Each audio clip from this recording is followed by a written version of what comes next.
that okay with you? Yeah. Okay, fantastic. And your height again, 3'5". Okay, 3'5", 85 pounds. That'll be 750. 750 what? 750 balloons! You know what? I'm getting you two back later, you shit. You fucking pieces of shit. You know, you got to take those words seriously now. He's going to get them back. Hello? Hey, Gary. Yeah? It's Sal. Hey, what's up? Hey, listen, I don't know if you know this, but Eric the Midget just called me. He is really pissed at you. He said that he called you and you hung up on him. No, he did not. He didn't call me. All right, let me put him on the phone with you and you could talk to him about it. Put him on the phone. Hello, you big-nosed jackass. Oh, shut up. You didn't call me, you piece of shit. Don't fucking hang up on me. I didn't hang up on you, you midget. Don't you ever fucking do that again. Tell me something, Eric the Midget. Are you in the wheelchair, you piece of shit? You rude-ass piece of shit. Can you walk? Fuck you. Oh, fuck you. Shut up. You annoying sack of shit. Goodbye, you fucking midget. Man. Boy, that was great. Yeah, Eric hitting a home run this morning. Yep. Eric the operator. Eric the tough guy. The man. No. The boss. The badass. That's a badass. Eric wants a hit. Hey, Johnny, did you catch the replays when that dumbass from, supposedly from my school called in and said that I ruined the school because of having them do construction and everything? Find that guy. His name's Gary. You know what to do. You know what to do. Ooh. Just find him. Wow. Amazing. Kid's a real man. He knows what he's got to do. Find him. Find him. Make an example of him. Don Midget. Jerry now living in Montana under the name Sarah. Well, you know, he sounds like those guys who sit around the Bergen Hunt and Fish Club. That's exactly what they say. No, the Bergen Hunt and Fish Club, Robin, that was just a place to play cards. Lisa G's here. I'll get to her right after these words. I just got to do a little break. You know, we do a little break every once in a while. Make it sound like radio. You know? Yeah. Everyone's clamoring for my picks in the NCAA tournament. Since I quit gambling, I can't give it to them. But... Well, we're going to go to that in the weigh-in, and Roseanne's coming by, and Doug Stanhope. We got a busy show for you today. Let me take a quick break, though. We'll be back right after these words. Hey, kids, it's me, Joey Ramone of the world-famous Ramones. I'm going to get... Did I fuck it up? Hey, Gary told me the lead singer of Boston died. Yeah, I just found that out. Yeah. What did he die of, Freddie? They don't know yet. Yeah. They say the results will be coming today. How old a dude? 55. What was his name? Didn't he invent something for the guitar? Like No. That was Tom Scholz. He was really the founder of Boston. Brad Delp was the voice. Yeah. He sang all the songs. Good singer. They say they don't think alcohol or drugs. No, because the guy supposedly was a vegan. And no foul play, so they don't know what happened to him. I'll tell you who's pissed, probably, is REO Speedwagon. I believe they were touring with Boston. Was that It was one of those, like teamed up 70s type tours. Boston, that Tom Scholz guy was Schultz was really fucked up. I mean, like he couldn't make more albums, and yeah, they only did 3. He was a perfectionist. Yeah, they were a good band. Yeah. Their last one was 5 years ago, they said. But that first album was amazing. That from '76, unbelievable. Yeah, that Tom Scholz guy has a pretty cool story, Howard. If you're interested, he basically when he left the record company, they owed him a lot of money. Yeah. And he went to go sue them, and they said, fuck you. We know that you're right, but it'll cost you so much to sue us, you'll never win. Motherfucker. And then he invented this thing called the Rockman. It looks like a Walkman. Right, the Rockman. That's what I was thinking of. And he invented that, and he made enough money off of that to be able to keep the lawsuit going, and he won a ton of money from them. Good. Oh, that's great. Why did he have to sue them? What was his claim? It was over back royalties. Oh. And they owed him a lot of money in royalties, and they were saying they didn't, and they just said, we'll tie you up in court for the rest of your life. You can't afford us. Sounds familiar. Gangsters. Hey, Jessica. Howard? Yeah. And bring in Lisa G, too, okay? Howard, yeah. I'd like to apologize to Eric for everything I've ever done or said. Too late. There's a hit on you already. Please don't make a mockery. Yeah, I can imagine his hit list. I'm probably at the top of it. He has a little, oh, my God, Howard. He sounded so serious. Take care of it. Eric, I love you, honey. Well, that's a smart woman there apologizing. Yeah, make amends. That'd be good for the movie if Eric, like, then makes Jessica Hahn his mall, you know? I could do that. All right, Jessica, thanks. All right, kid. Later. Bye. Lisa G's here from the Howard 100 Newsroom. And, Lisa, let me personally thank you. Lisa sent over these, in honor of my engagement, Howard and Beth cards. They're really nice. Oh, yeah? Like stationery, but like with cartoon drawings on them. And Boy. They look just like you. Yeah, it was really very sweet of you. I know why you like it. Thank you. No, I just like it because it's nice. I mean, thank you. Still haven't gotten a gift from Robin. Oh, wow. I don't want a gift. Hey, what are you doing over there, you? Robin's taking me to dinner. Right? There, yeah. Yeah. I know Robin's overgenerous, and she feels guilty about this, so I'm going to attack it. I'm going to attack it like a scumbag. Lisa, go ahead. Yes, I was going to say they're little caricatures of you, and if you notice closely, you have no nose. Thank you. So that's why I think you like it. Look, whatever. I'm glad I thank you for the gift. Now she's making fun of you. Yeah. All right, so you didn't get the nose joke? Go ahead. Guess who got kicked off of PayPal? Joey Boots. Why? For soliciting money to try and hire a hooker. Apparently, someone tipped off PayPal. They said that he was in violation of terms and that he got kicked off. And so now he's accepting funds through a post office box. He says that he has petitioned PayPal to get it back up. He says that he has changed the wording to he wants to get money in order to have a date. All right. Anything else? Why would somebody give him money for that? Why tell him anything even close to a whore? Say something different. Say he needs, like, to pay his heating bill. Really? What does PayPal care what Joey Boots does with his money? Well, they're a firm that probably doesn't want to be soliciting money for illegal purposes. Whatever. Just lie. What else, Lisa? We found a really great Howard Stern fan. She's young at heart, but she's 93 years old. Oh, really? She loves you. Yeah. She's a poster of you in her bedroom. She got turned on to you when her granddaughter lived with her 17 years ago, and she's been listening ever since. Beautiful. Except for the past year, Oh. because she hasn't had Sirius Radio. But guess what? Tim Sabian was nice enough to send her a Sirius Radio. So Very she'll be able nice. to listen. I like it. And coming up tonight, Inside the Porn Actors Studio, featuring Katsumi, hosted by our very own Richard Christie. And she told him that she cried when she saw Mandingo's 14-inch penis for the first time. All right. So you'll hear that and a lot more tonight at 7 o'clock on Howard 101. Sounds like some big stories. Thanks, Lisa. I'm fingering my cunt. Thank you, Lisa G. Yes, Ralph, go ahead. You're on the air. That's the greatest message ever from Eric. Yeah. It's like in The Untouchables when De Niro does that speech about he wants Elliot and Ness's family dead. I want his family dead. Yeah, that's pretty amazing. I'm Tiny Soprano. Can you just play it again, please? Yeah, hold on. Let me see if I can find it. Any mob boss would be proud. You know what to do. Check Gary, page 2, lower right-hand corner. No words, Johnny. We should cut it down to just the part with, you know what to do. We don't even need the rest. Hey, Johnny, did you catch the replays when that dumbass that was supposedly from my school called in and said that I ruined the school because of having them do construction and everything? Find that guy. His name's Gary. You know what to do. You know what to do. Just find him. You know.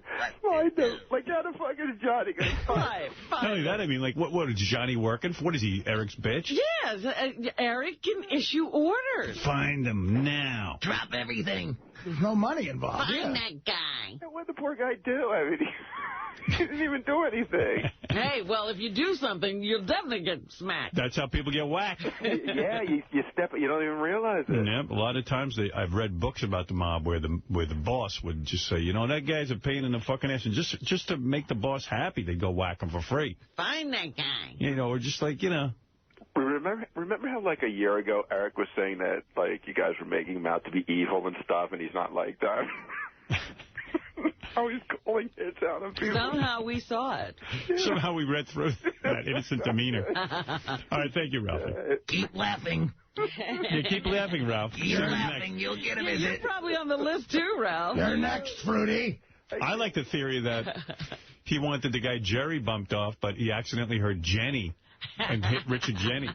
Yeah, because, I mean, we've all said we didn't think that Richard would be doing things like that. My bad. The greatest thing, too, is, like, it's like a 9-hour explanation to explain who this fucking guy is about a replay and school. And... Yeah, that's it. All right, thank you. All right. Didn't the guy say that on our show? It wasn't a replay. The guy called this show, Well, right? he must have called in on the replay as well. Oh. I didn't catch the original broadcast. Hey, yeah, we got to do this weigh-in because we're doing a little Battle of the Blobs. Battle of the Blobs. I'll have each guy come up. Fred, did you find music for Battle of the Blobs? All I know is this weight loss contest is killing some people. Tim Sabian, our program director, was in Vegas and ordering like a turkey burger, no bun.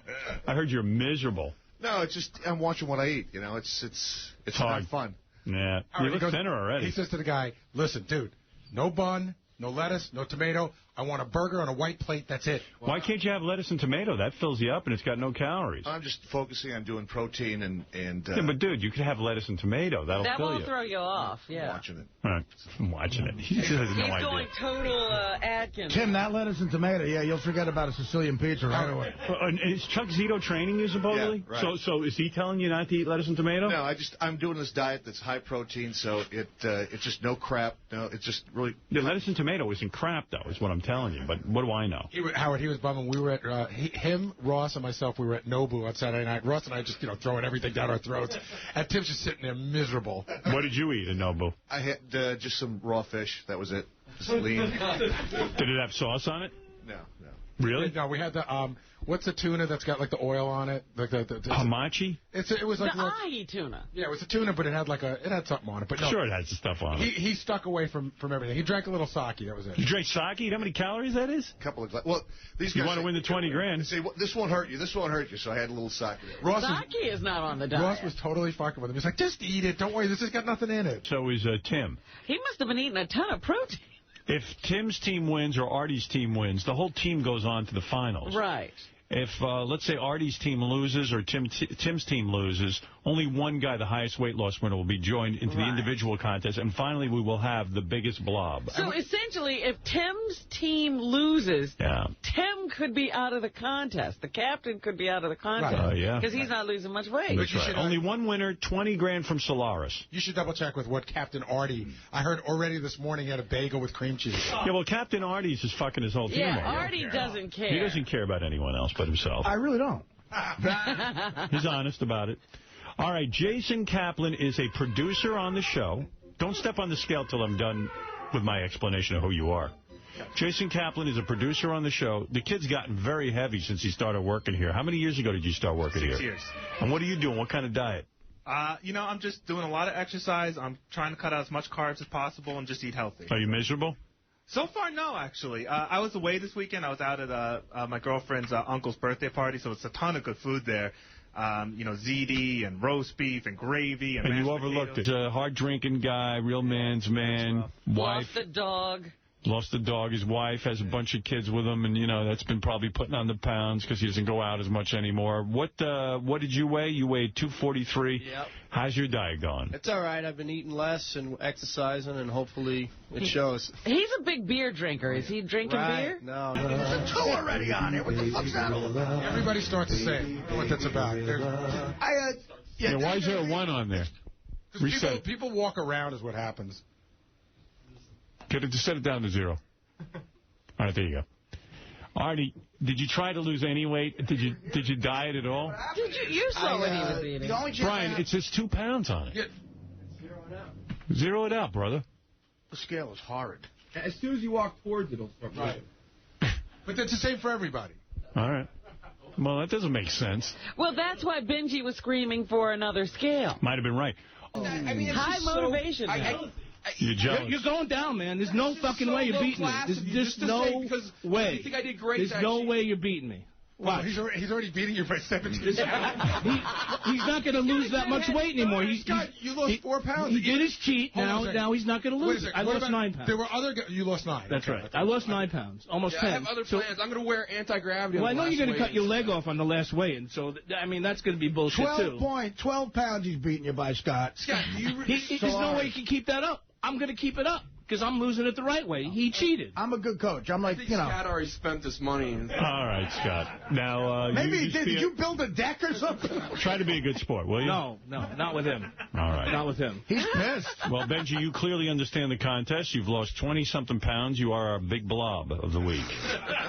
And we'll weigh in again next Monday to hear more fighting. Let's see who wins this great contest sponsored by Solaris. Thank you, boys. Yeah, we'll see who the results motivated and who got discouraged. Hey, whatever happened to Roseanne? Did she ever stop by? Oh, yeah, she's here? Yeah, what's she weigh? Get her on. Where is Roseanne? Bring her in. Roseanne, at her height, was making $23 million a year on the Roseanne Show. Yeah. Nice. How's that for a fact? Roseanne got a divorce from Tom Arnold, had to pay him, I don't know what she had to pay him, but it was a lot of money. It was a lot of money. Dying to hear that. He says he didn't get a dime from her. Well, she seems to think he did. Yeah, she has a different story. But here she is, America's sweetheart. Yeah, America's sweetheart, Roseanne. There she is. Are you just Roseanne now? I don't even know what your last name is now. Roseanne She's Barr? back to Barr. You're back to Barr? Thanks, yeah, back Good. to... I liked it. That's how everyone knows you. Yeah, I know. I'm over all of it. Yeah. Remember when you were just Roseanne? I do. I remember everybody I've been. Sort of. How you doing, Howard? Congratulations. How you doing, baby? Thank you. I'm trying the marriage thing. You've done it a couple of times. Oh, yeah. Yeah. How many times have you been married? 3, right? 3 wonderful divorces. Yeah. Are you with someone now?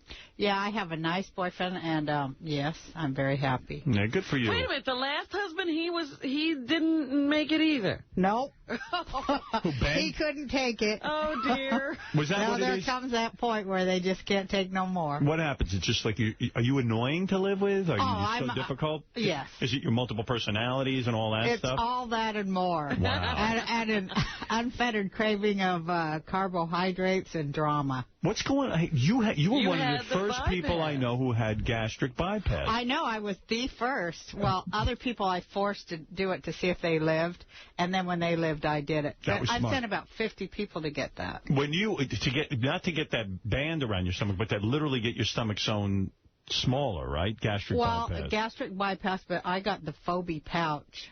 Oh. So I got one that you can reverse if you need to. Now you gained weight after having the thing. Which makes me glad, because I work so hard to stay thin, and I can't stand when people, just get their stomach sewn up and they get to be thin. So I'm so happy. Well, it's not easy. I mean, having a major operation, That's true. It's really hard. I mean, you can't even eat for the first, few months. So How did you gain back the weight? I worked at it. I mean, how do you do it, though? Because physically? the doctor cursed me. He said at the end, he goes, Roseanne, it is possible to eat over this operation. Don't so tell the you devil that. got in my head, so I'm like, yeah, how? And I figured it out. And What, it's like milkshakes? constant eating. No. Constant eating. Constant. It's crazy because and sugar. I see the guy in American Idol. He gained back his weight, too. Because I would... As soon as you go back to drinking. Drinking and sugar. That'll do it. And pasta, you're not supposed to do any of those things. But everybody who's fat, that's what they crave. So as soon as they go back, it comes back. Don't you think that if you're going to lose weight, you got to sort of like learn what's bothering you, why you're overeating? Like at the end of the day, even if they sew your stomach, your mouth, and everything else shut, you're going to find a way to overeat if you don't work out your issues. It's so about compulsive, obsessive behavior. Right. I mean, half the time you're thinking, I can't eat that, and then the other half you're eating it. You know what it reminds me of? The movie Charlie, which is one of my favorite movies. You ever see that movie? I like that movie. They take this guy who's retarded, and they give him these. They give him this potion, and he becomes a genius. And they do it to a mouse too, and the mouse goes back to being stupid, and Charlie goes back to being stupid. And it's like, wow, you were given this gift.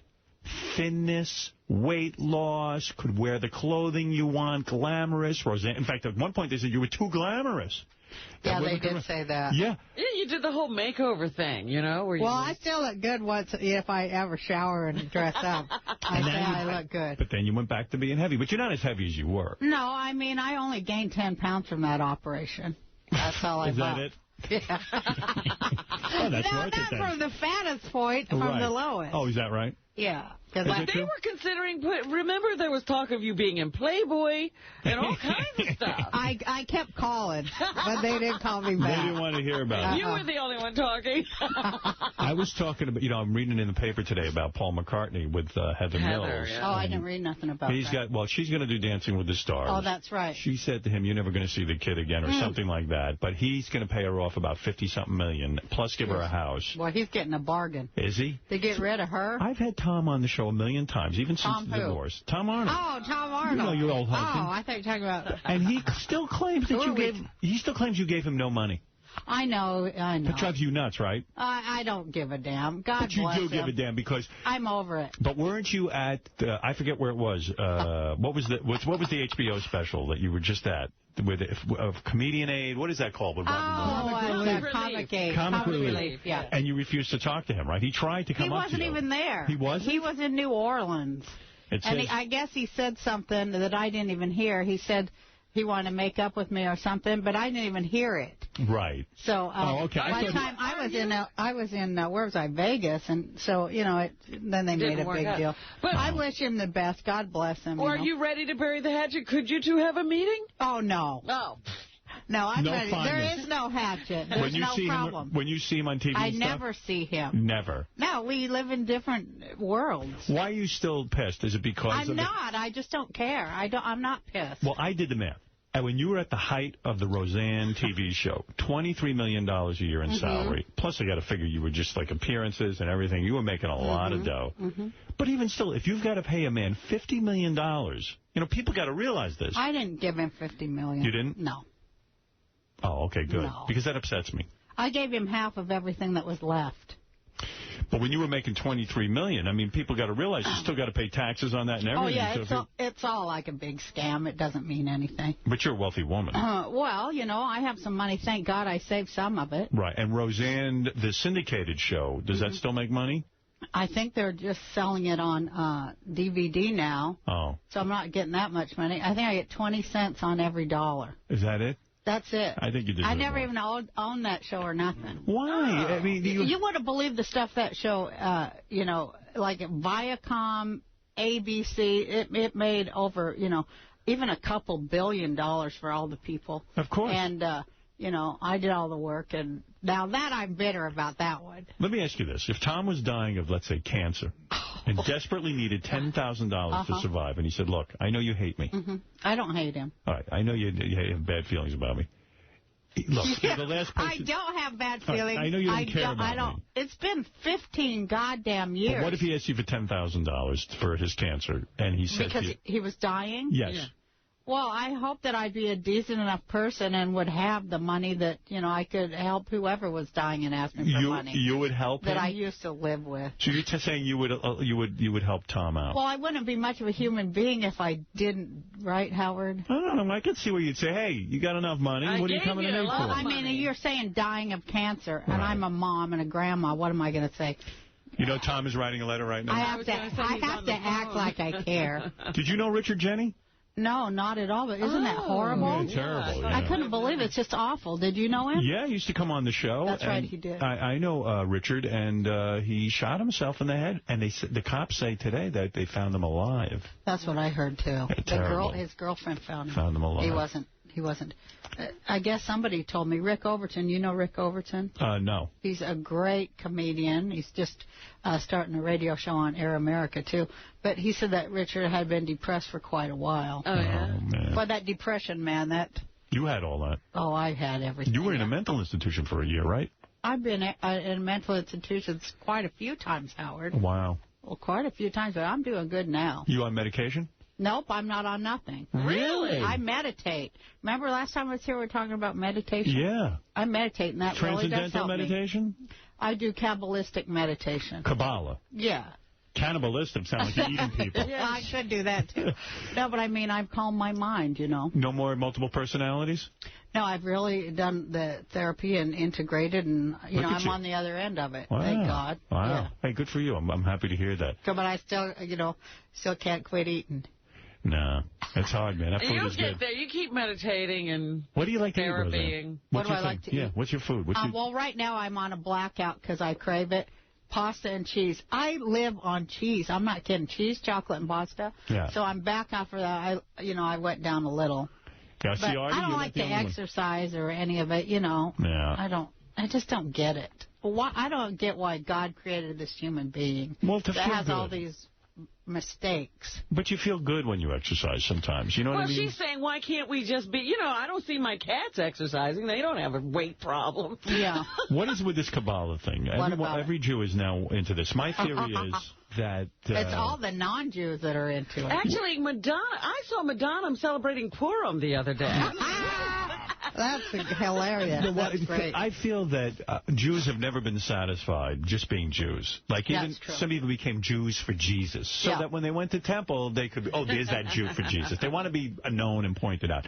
This Kabbalah, Jews want to be separate. They don't want to be part of. They want to be smarter than. But I know that Jews also, like the ones who do Kabbalah, my theory is they want superpowers. They want to be super Jews. That's what Sarah Silverman says. She goes, her joke goes, I just came from Kabbalah class and I feel so much better than you. So what is going on? I mean, you're not into all of that, are you? I mean, you're way too smart for all of that stuff. Well, I meditate, and it's been a real good thing in my life, you know, and that's really what it's about. All this other stuff is just the spinning out of control thing. But, yeah, it's a good thing. Any kind of meditation that helps you calm your mind and find peace inside. Yeah, that'll always help. Do you have Kabbalah friends? I don't really hang out, or I'm not really a joiner or nothing, you know. I find the truth wherever I find it. You know, I find it in Islam. I find it every place, you know. There's truth everywhere. You're searching for answers. I always have been, yeah. And do you go to that And I've never received any. No, I mean, it doesn't seem like you found any answers. I think it's just like searching is good enough. Right. But do you go to that Kabbalah center? I do. I go, you know, a couple times a year. Who's there that's famous? That must be fun when famous people come into the Kabbalah center. I just hide in the back. I'm trying to like, you know, not go to hell. No famous friends? Rather than hang out with. You're not friends with Sandra Bernhard anymore? I'm friends with Sandy a little. I don't really ever see her too much. No, I mean, she lives here. You put her on the show. I mean, you did I love Sandy. She's awesome. Yes. And anybody who's searching and trying is, you know, that's my what do you call it, brother or sister? How is the sex with you and your new man? Who is the new man? Well, you know, I'm old. Now I'm 54 years old. I'm 53. I know, but you didn't have menopause. I did. Oh. Menopause, I'll tell that story. What happened Ever since then, you know, your life changes. It really is a change of life. Does your vagina dry up? Does it get harder to... Can you believe? Honestly, does it? Does it dry up? Well, you have a lot of physical changes as a woman. Because Robin started using... what is it, KY? A little bit, because there's, you know, just to slap it in there. I think it. Oh, my God. And that's how it is. I think of Robin as so sexy and, you know, luscious, and then to think of her just saying, excuse me for 1 minute, and lobbing in this KY. It does a little bit. Do the men see the KY is cold. There's men. There's one man. But when do you do it? Like, how do you hide it from your man? Again, you know, there's all kinds of techniques. You never have to know what's going on. But isn't it cold, the KY? No, they have warming KY now. Oh, yeah. How nice. I wouldn't know, but I do know that many changes take place in your body when you're a woman and you're through menopause. What do you mean you wouldn't know about KY? How do you prepare yourself sexually? I forget. No, what do you do? Do you use KY? I want to know about women's vaginas when they do. Why? Because I'm curious. I'm a guy. I want to know this stuff. I need to know. Nobody wants to know about old women's things. Right. It's gross. You stay to the young. It's better. Stay there. But what would the physical... I mean, aside from like maybe getting some hair on your face and all that other shit. I got a full beard. You do? I sure do. How do you get rid of that? I shave it.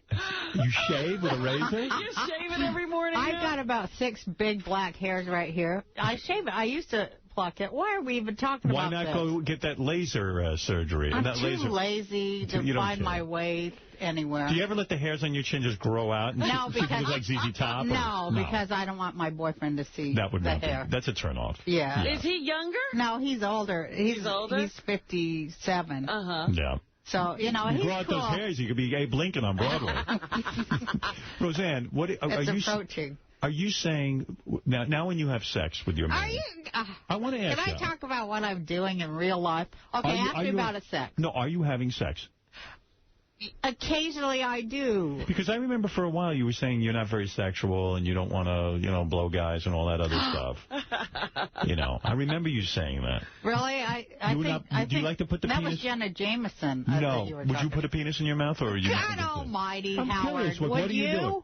Me? No, yeah. I'm a guy. I don't want to do that. Well, a lot of guys do that. That's not my thing. A lot of guys in show business like it. But your hair looks good. It looks healthy. You got a nice coloring to your hair. You look young. You're changing the subject off the... Did your pubes go gray? No, they haven't gone gray. Of course, I haven't seen them in years, what with my stomach and all. Why are we even talking about this? I'm curious. Are you having sex? I have sex. Yes, I do. How often? Quite a few times. A week? Yes. Really? I'm pretty active and happy. So this is a man who can satisfy Roseanne's needs, and your needs are great, you're saying. I'd have to say I'm very happy, and, I think he's happy, too. And when you're lovemaking, do you dress up in outfits, or do you what is he talking just a lumberjack. Come on, seriously. Do you ever put on, like, a nightie or something to make him turned on?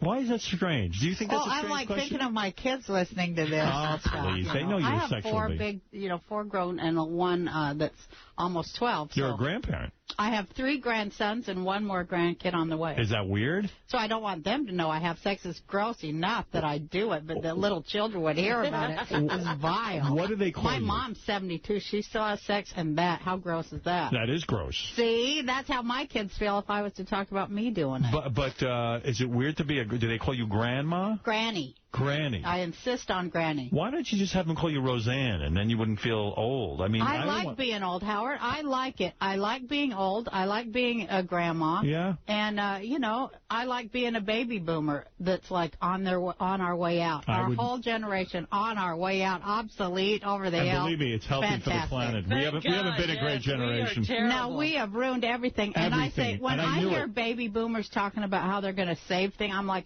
the best thing baby boomers could do is just move on to the next world. Baby boomers are the most selfish.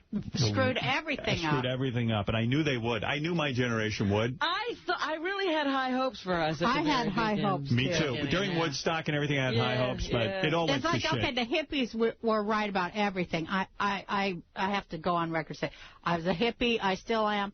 We were right about everything. But then these other, like, double agent sons of guns, they ruined it all. Infiltrated, that's right. They did. They ruined it all. They became super religious, super conservative. It just became nuts. Yeah. But it's coming back now, now, like, the people that are younger than us, they're going to have to live on communes to pay the rent.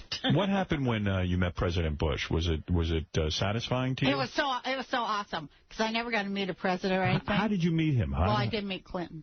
Well, you had to pay. So I had this guy. Oh, you wouldn't believe this story. The things I always get myself into. I want to start a foundation to help children. Right. Because, I knew I was going to hell, basically. Why help those children? They all get so much help, it seems to me. That's what somebody said. You should help the old people. Yeah, somebody help some old people. Help the old people. They need Kids have it easy. But, so I was going to start this foundation, so I met this guy because Hillary Clinton, she told me this guy was, great, so I should go with him for my foundation. Now he's in prison. Thanks, Hillary. But, anyway, no, he's really in federal prison. But anyway, so he's the one that said he would help me meet President Bush. Because I just wanted to meet the president, especially I wanted to meet President Bush.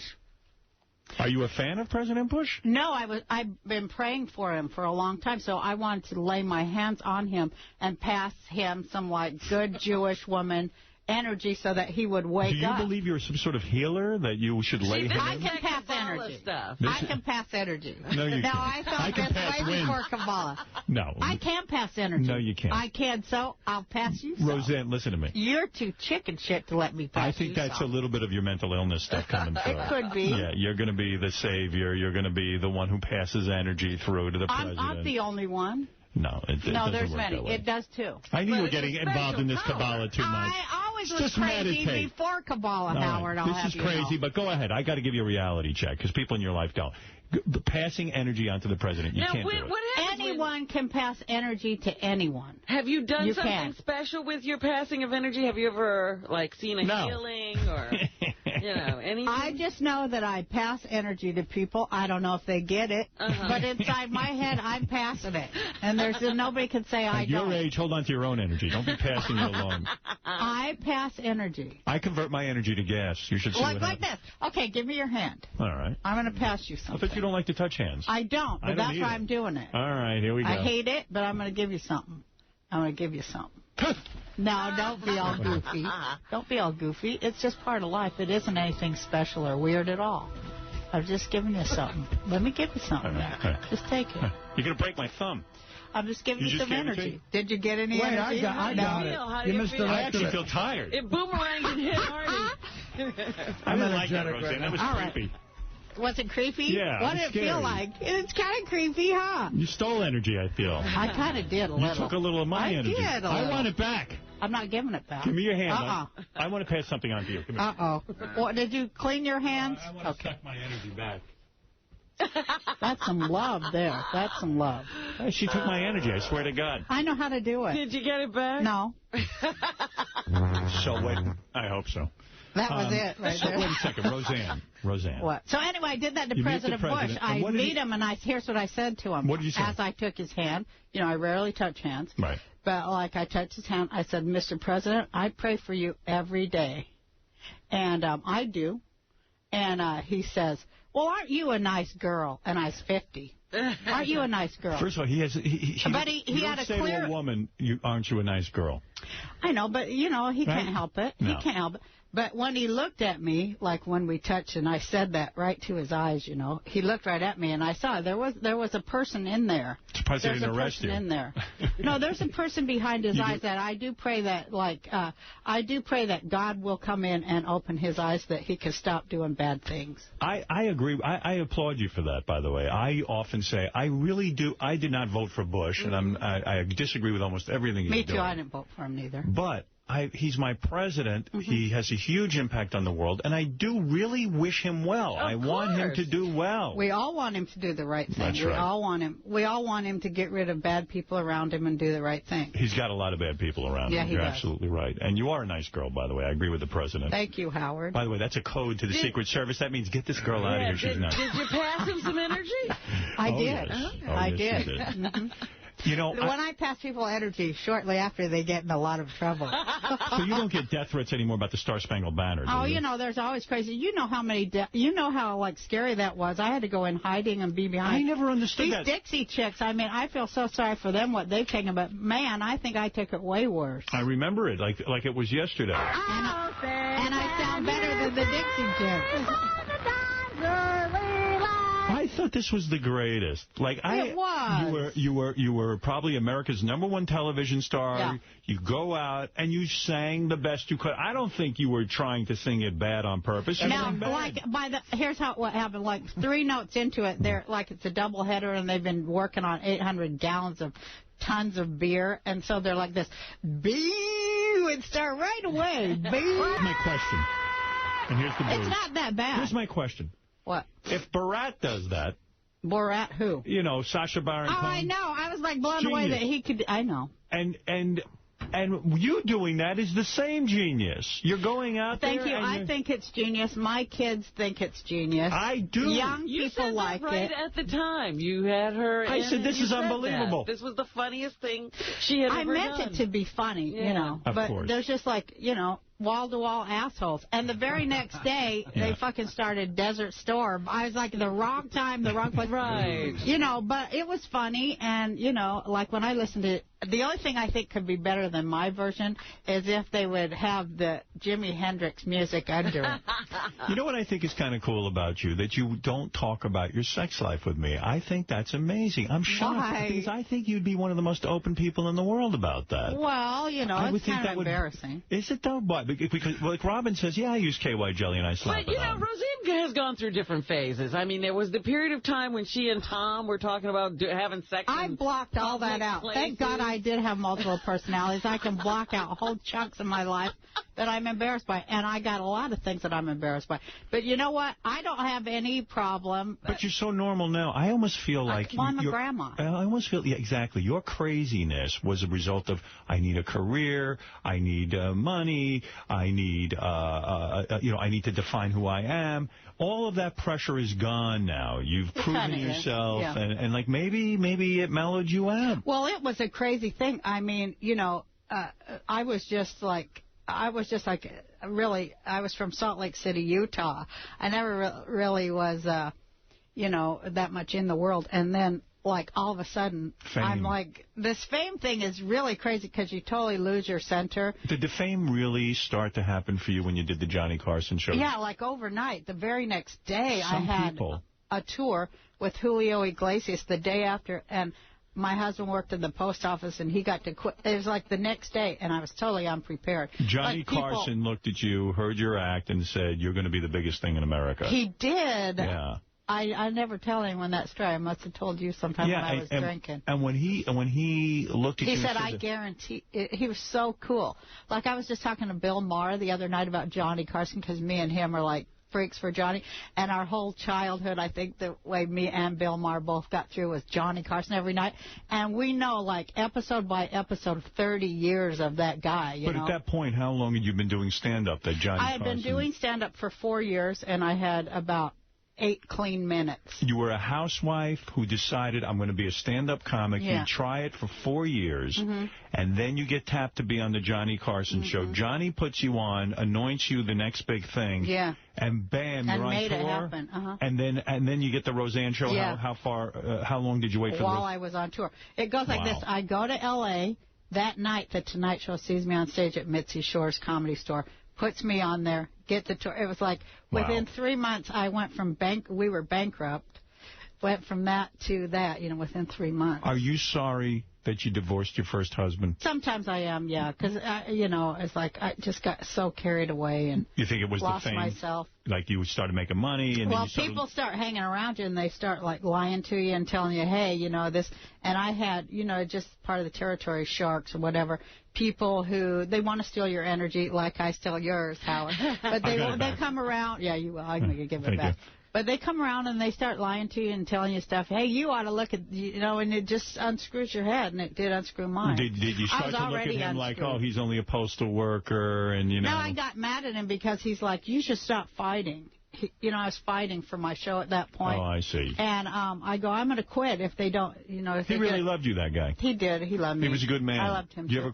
Is he still alive? Yeah. Oh, yeah. You ever call him up and just say, you know what, I made a mistake with you? Oh, yeah, we always talk about it. You do. Does he want to be back with you? Or no, he's got a way better wife now. She's nice and calm, and she don't throw things at him like I did. Did you have to pay him a lot of money when you divorced him? I give him all some money, So he's a millionaire, too, right? I give everybody some money. You have to. Jeez, That's why I'm not getting married. You two are friends. Your first I'm friends with, Did you have to pay the third husband, or did you wise up and get a prenup with him? I had a prenup, but I had to pay him anyway. Why? I don't understand. That's how it goes. What do you mean? You have a prenup and it does? I am about to be married. What, you're telling me a prenup is no good? I'm telling you that, yeah. Is that just California, or is that everywhere? It's just what the hell. 8 years, what the hell? You're going to fight with somebody over money after 8 years and a kid?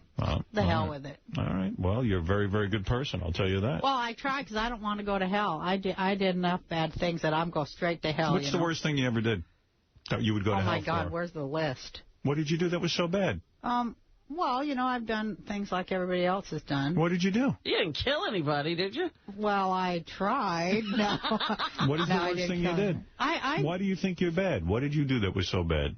I hurt people when I had the choice not to. I think that's the worst. Who did you hurt? I hurt my family, and I hurt other people. Are you referring to the fact that you accused your family? Oh, my God, look at him. Of incest and Okay, I will talk about sex. Okay, I will talk about my drag. Because you've taken that back. Your family took a lie detector test and said they never abused you. Wow. And now you've taken it back, right? I said that I wish I would have kept things in my family and not gone public. So you're not saying it didn't happen? I'm saying I wish I would have dealt with my family and not gone in the public. How did they pass the lie detector test then? Because it's all very it's all semantics. And since then, we talked about, I had an abusive childhood. Yeah. And everybody agrees. And, just like degrees and words and stuff. Are you friends with your parents now? Thank God. Me and my mom and my sisters and brother, thank God. That's what about your dad? My dad died. Oh, he did? But, yeah. Was he the abusive one? Yeah, he was a little crazy, too. My dad, it's not even his fault, No, you think he was just, mentally ill? Well, I mean, like I say, 6,000 years of being buried alive and gassed. Where's the line for Jewish people? Sexual abuse? When you go mentally. You're accusing sexual abuse, right? Well, there was a lot of inappropriate things that happened in my family. Yeah.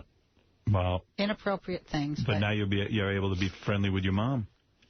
But what the hell else are you going to do? Yeah. You got enough trouble. Well, I'm just glad you're friends with my your mom sister. My mom's an awesome woman, and she stepped up. What do you mean? Or we wouldn't be able to.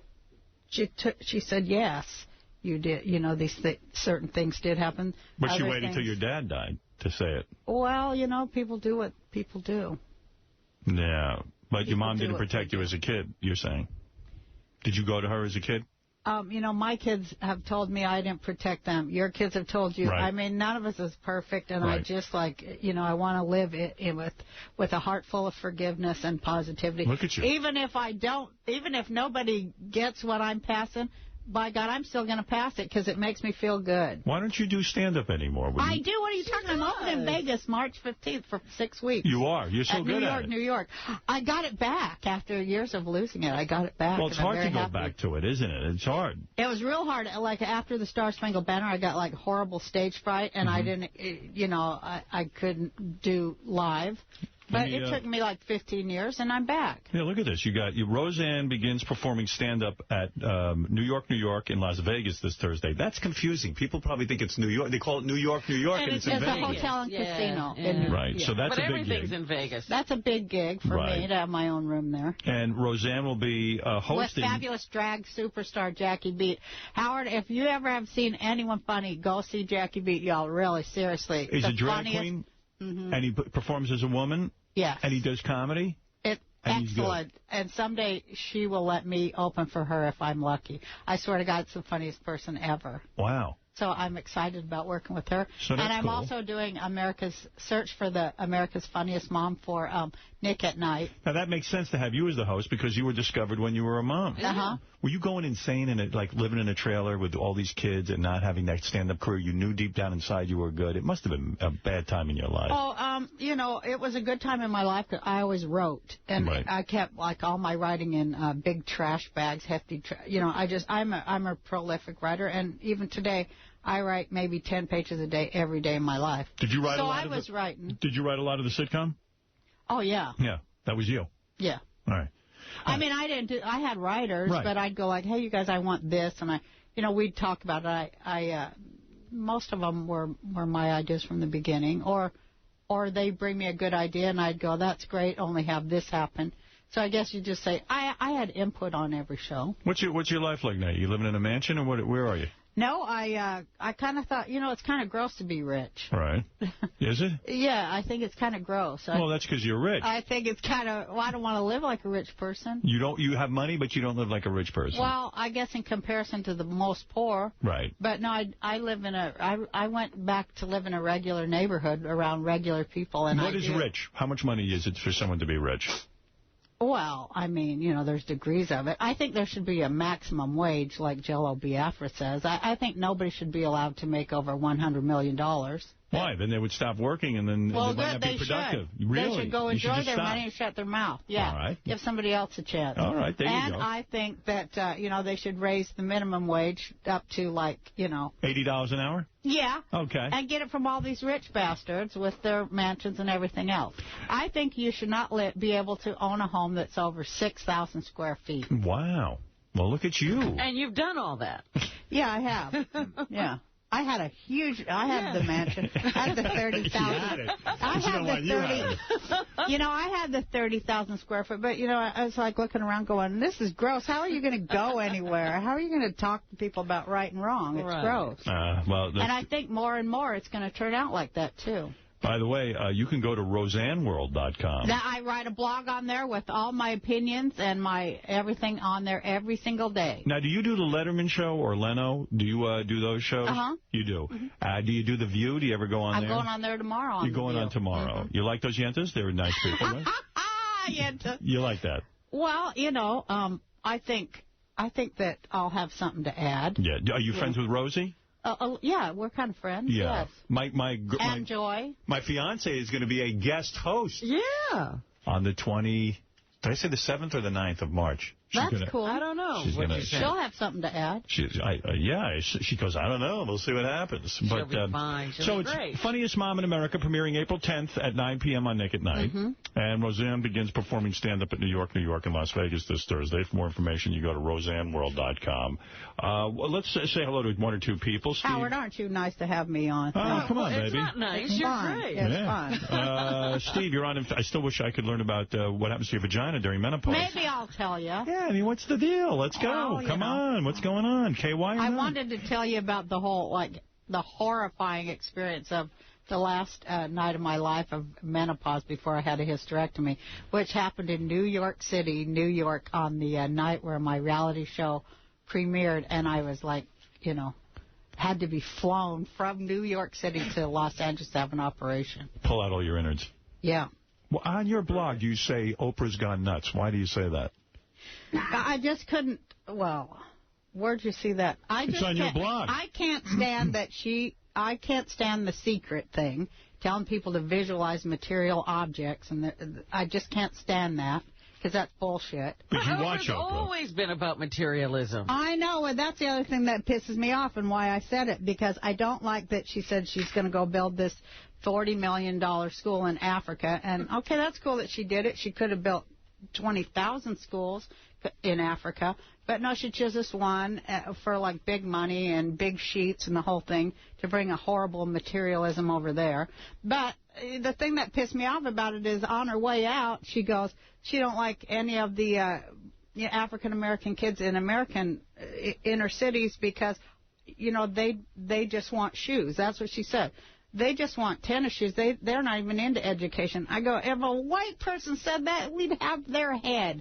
How could she say that? It's just disgusting. I'm disgusted by that. You just made a point. And I just want to tell her that ain't right. You just made a point I never considered. When I look at somebody taking $40 million and building a school, I go, wow, right on. I can't criticize them for that. But you make a point.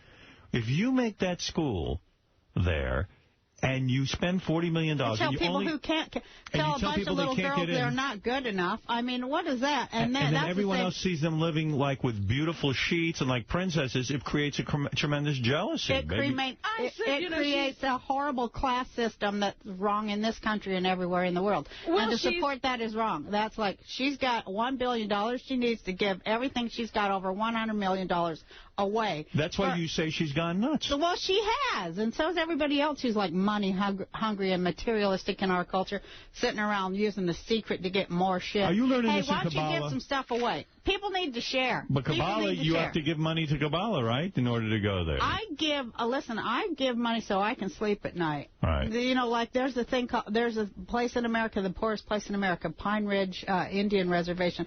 People don't even have heat there, Howard. They can't even heat. How much money do you give a year in charity? I give what makes me feel. No, I'm asking you for a reason. You've said that. I'm not going to go into you're not supposed to tell what you give. Have you given everything away? I'm trying to understand what percentage of your money have you given away?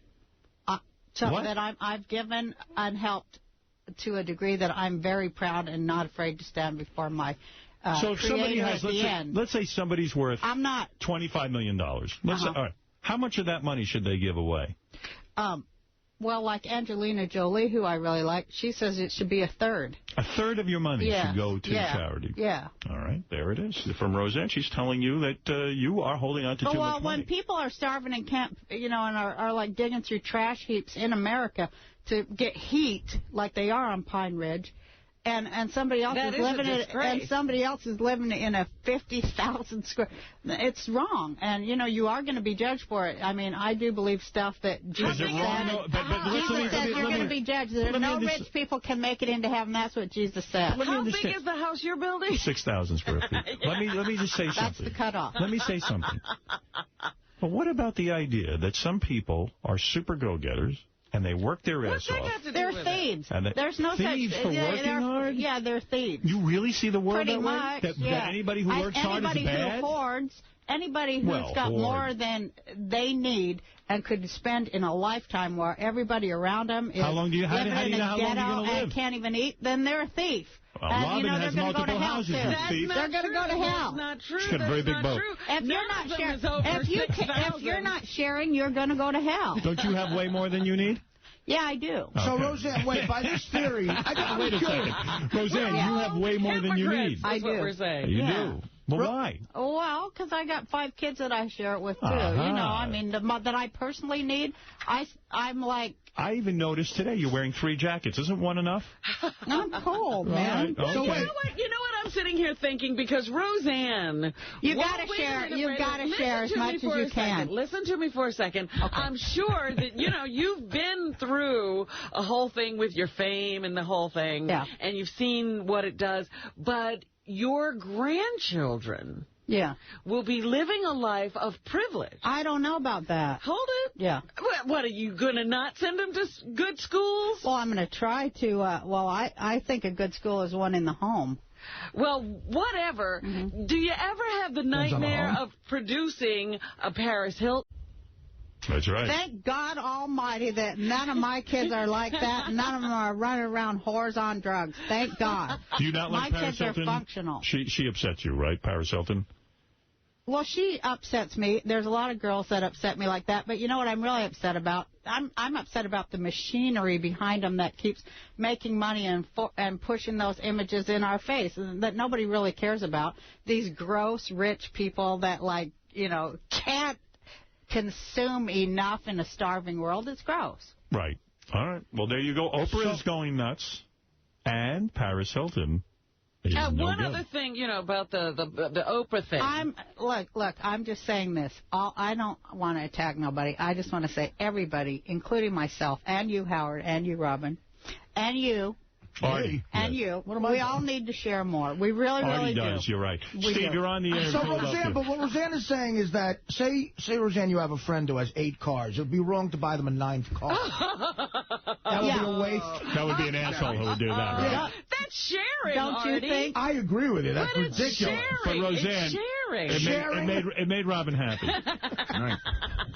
9th car. I mean, everybody has to decide for themselves, really. Everybody has to decide. You can't go saying everybody has to do this because then you're effing communist. Right. But the thing is, everybody has to share more, period. All right, that's fair enough. Steve, you're on the air in Philadelphia. Go ahead, say hi to Roseanne. Yeah, hi, Roseanne. I saw you on Bill Maher, and I thought you really were great. Oh, thanks. You have to speak truth to power. You need to do it more. I think we all do, definitely. Yeah, but we don't, okay? Well, because we're not allowed to. Well, why don't you get yourself booked more, on MSNBC instead She's been sitting at home, living off the fat of the land. She's looking. My kid's homeschooled. That's what I do. She's raising her kids. And I'm going to Vegas. That's enough, for Christ's sake. Do you own diamonds? The diamond thing, I don't even wear them. I don't know what to do with them. Just saying, you've got diamonds. From the old days, I do. All right, so there you go. Ralph, you're on the air. Hey, now. Hey, now. That's a whole subject about divesting that I'm, getting into for real. You just better slow down. You better have a talk with me off the air. Ralph, go ahead. Roseanne's going crazy again. She's going nuts. I am not. I'm free. I'm Somebody free. freeze I'm her getting assets. free and free. You don't need to be so free. I'm getting more and more free. A few things real quick. Roseanne. And I bought a great big nut farm. A nut After farm? I'm done in Vegas. After I'm done in Vegas, I'm going to go away and I'm going to be a nut farmer. Where is the nut farm? Crazy. Where is the nut farm? It's on one of the Hawaiian Islands. What happened to that crazy place you bought in Iowa or something? Yeah. Oh, I had to give that to Iowa University. Oh, I see. We donated that one. A nut farm. You'll last 3 weeks on a nut farm. Are you shitting me? It's the most gorgeous place on earth. Who are you, George Washington Carver? They're macadamias. Oh, I love those. Right by the beach. I love macadamias. It's going to be like, I'm going to have the best retirement for a long, long time. Good for you. A few things real quick. First, I think Oprah's just trying to put a positive message out there, and people latched onto that thing about... All right, go ahead. What is your question for I know Roseanne? she is, but I just don't like that, so I don't think you should be quiet when things ain't right. So listen, so how do you, I remember with your show, you were always arguing with everybody and firing people and all that stuff. How you were going through all that, so how did you not own the show? I never owned it. She didn't. Listen, she was a stand-up comedian, got tapped for a show. She probably signed an okay deal, but not the greatest deal. No, I didn't. My deal was no good. I'm like, how come I can't get a deal like Bill Cosby? And they said, because you're not Bill Cosby. But you had all Nobody knows you. No, I was an unknown when I signed. Did you sign a long-term contract? Was that the thing? Yeah, 5 years. Because, they had her over the barrel at that point. Yeah. Okay, so the other thing, she was on Bill Maher the other night, and Roseanne, you made such a great point, and you should get that dummy DePace in there about how horrible Reagan was and how there's no middle class left anymore. It's sort of been cut out. Well, there's no working class, and they're on their way through the middle class now. All right. Well, thank you, Ralph.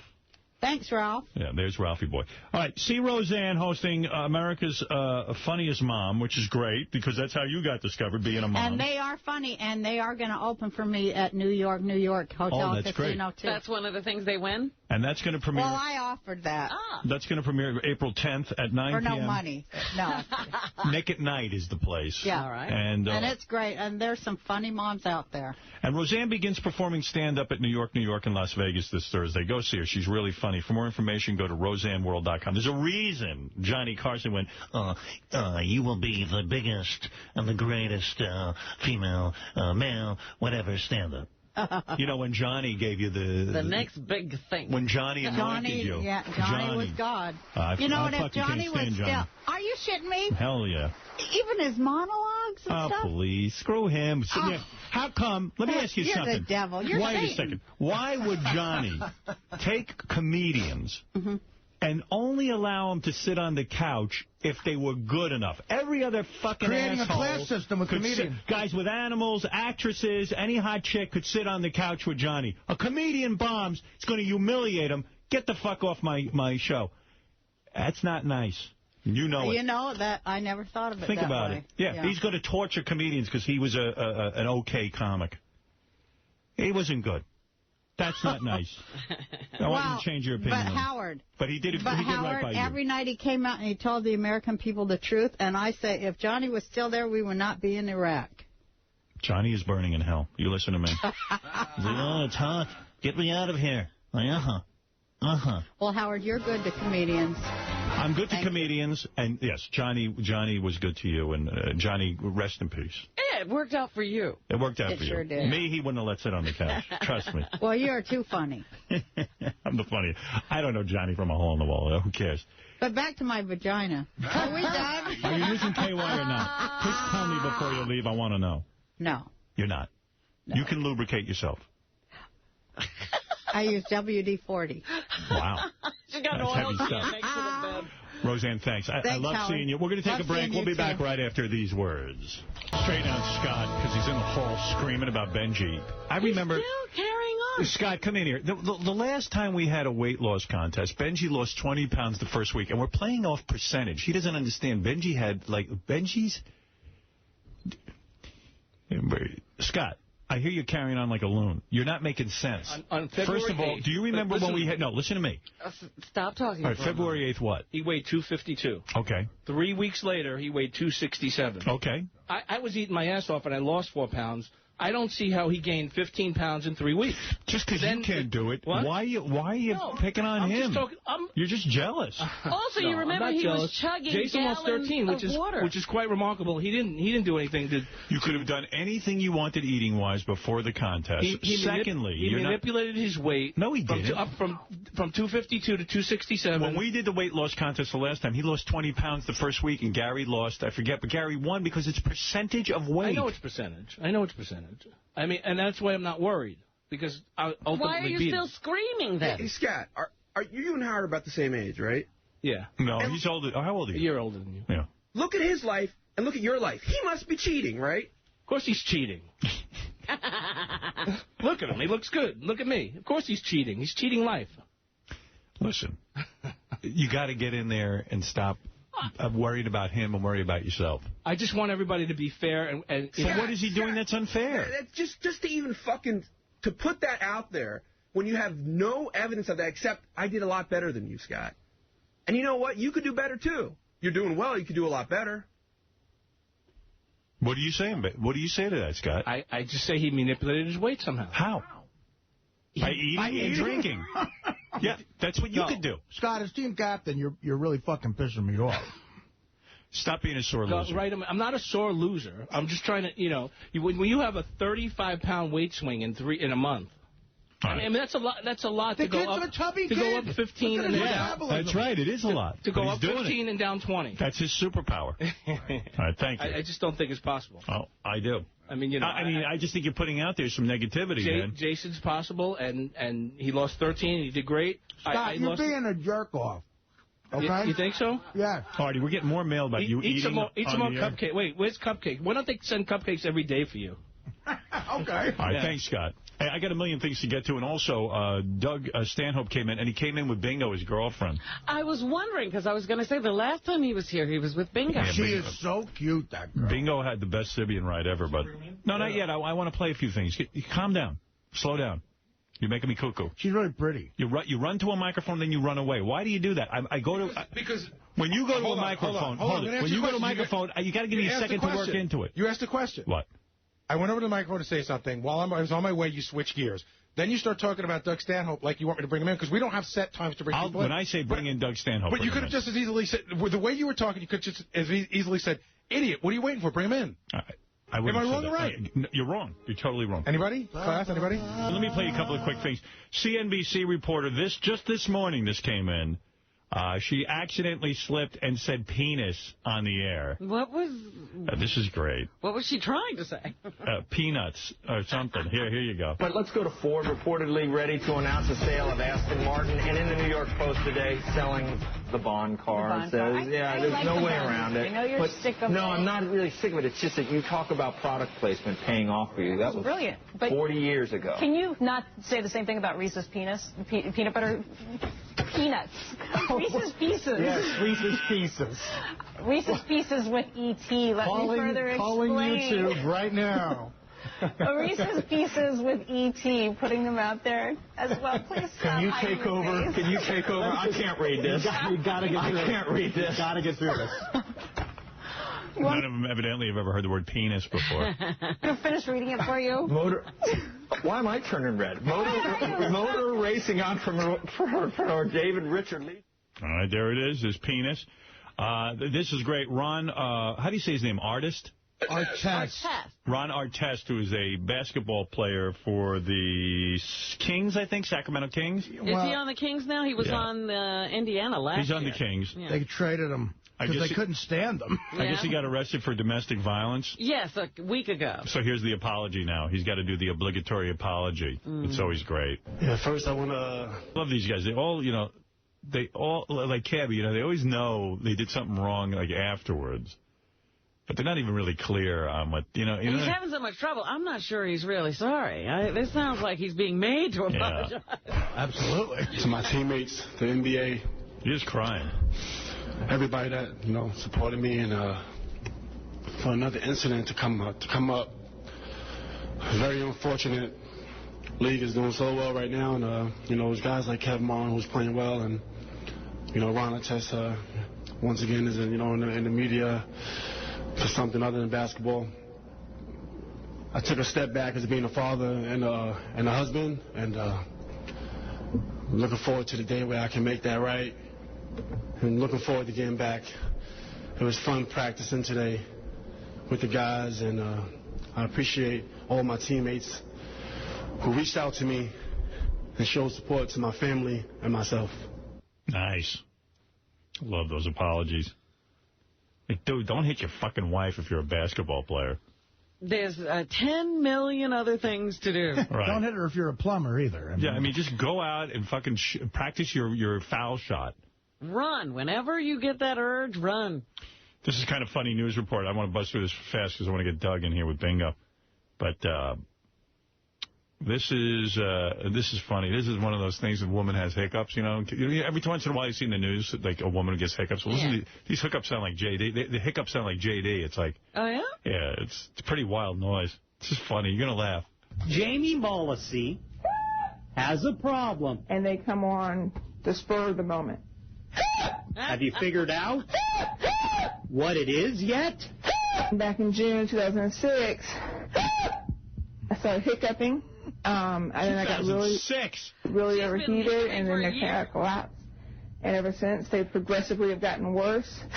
So for 8 months, this South Side woman's hiccups have not... Oh, for Christ's sake. Does she do that in her sleep? This is very loud. It used to be just regular hiccups. Now they're anything but regular. You hear that? We're outside her front door, and even outside through the walls, you can still hear it. So Morrissey says now she's practically a shut-in because of how people react to her in public. And I could hear the people in the next aisle literally making fun of me.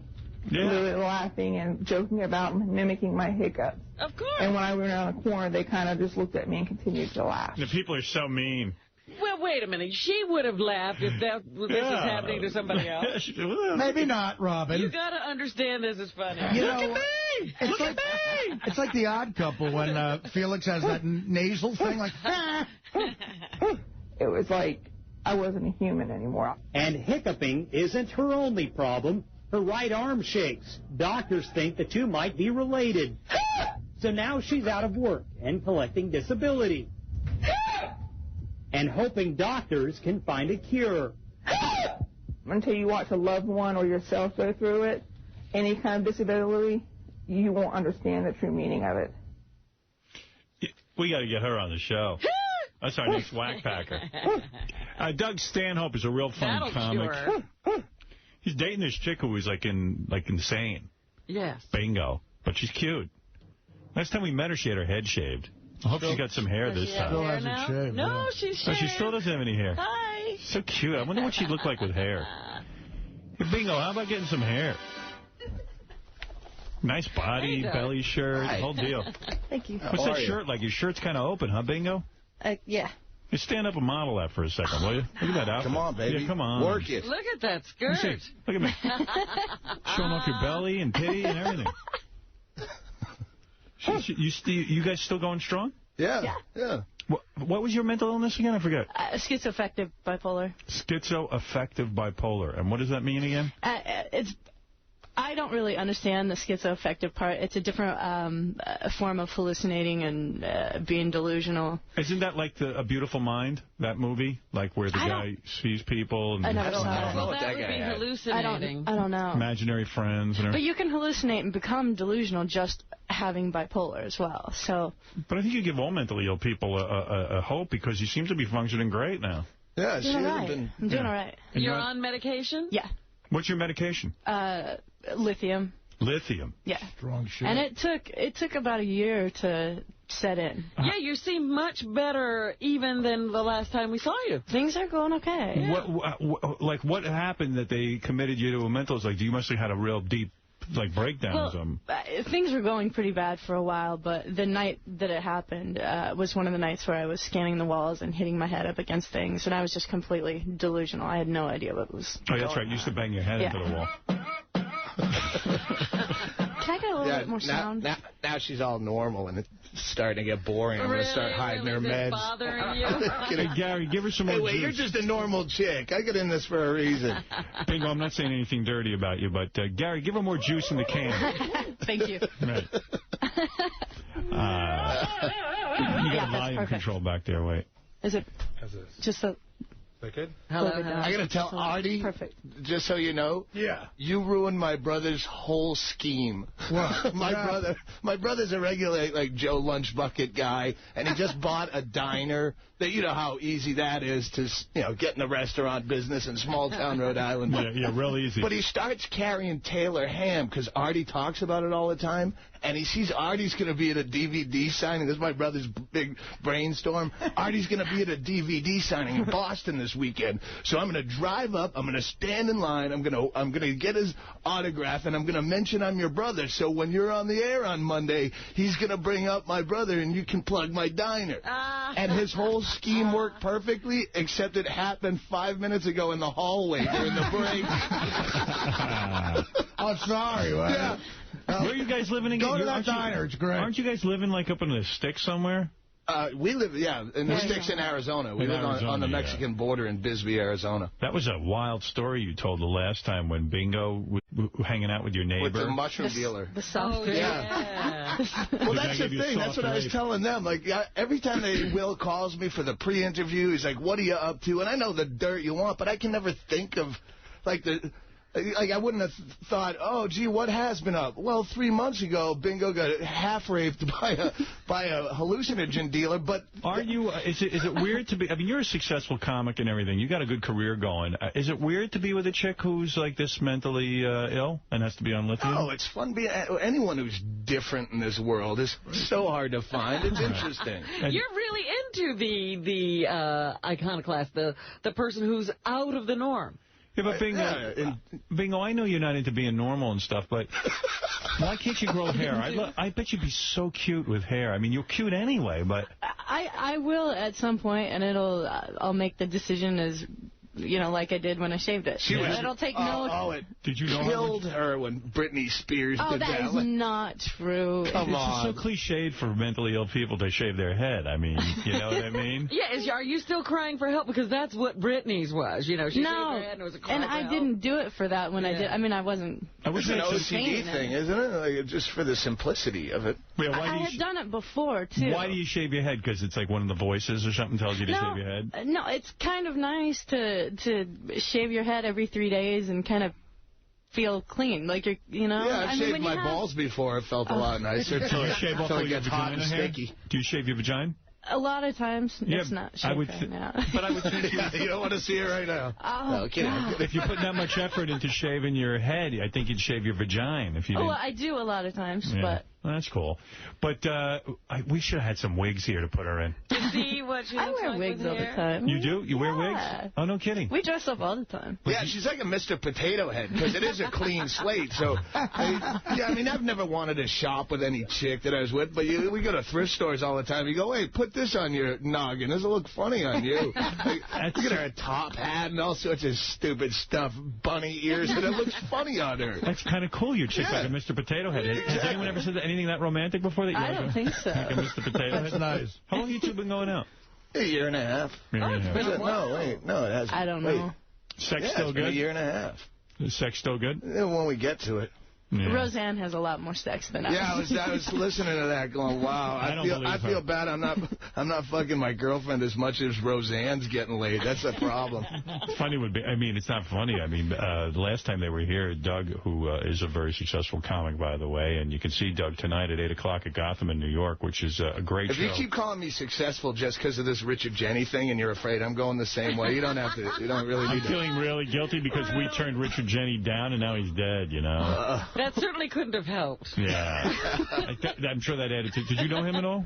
I'd met him a few times. I had a previous girlfriend that she was on his Platypus Man show. Oh. And he'd always hit on her when I was standing right there. Oh, wow. Don't you this is my boyfriend. Oh, hi. Anyway.